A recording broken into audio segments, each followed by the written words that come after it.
वज़ीर ख़ज़ाना इसहाक डार ने मुल्क में बहुत ज़्यादा महंगाई का एतराफ़ कर लिया। सेनेट इजलास में इज़हार ख़याल करते हुए वज़ीर ख़ज़ाना इसहाक डार ने कहा कि मुल्क में महंगाई बहुत ज़्यादा है। हम बैनुल-अक़वामी अदायगी मुसलसल कर रहे हैं, लेकिन मुल्क के ज़र मुबादला के ज़ख़ायर में बेहतरी आई है।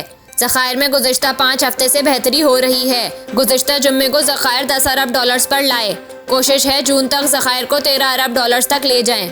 उन्होंने कहा कि चीन को जो 2 अरब डॉलर्स वापस किए वो दोनों वापस आ गए और मज़ीद कुछ आ रहे हैं, जबकि IMF से टेक्निकल बातें मुकम्मल हो चुकी हैं। इसहाक डार का कहना था कि 2017 में पाकिस्तान की मईशत 24 नंबर पर थी, जो 2022 में 47वें नंबर पर गई। ये 5 साल में क्या हो गया जो मईशत इतनी नीचे चली गई? हम नाअहली और गलत पॉलिसी की वजह से यहाँ तक आ गए हैं। हमने गुज़िश्ता हुकूमत के मुआहदे को रिवर्स किया, जिसकी हम बड़ी कीमत अदा कर रहे हैं। उन्होंने मईशत को तबाह कर दिया। अब मईशत पर सियासत करना बंद कर दें और माशी रोड मैप बनाएं। वज़ीर ख़ज़ाना ने मज़ीद कहा कि ऐवान ने स्टेट बैंक में तरमीम की।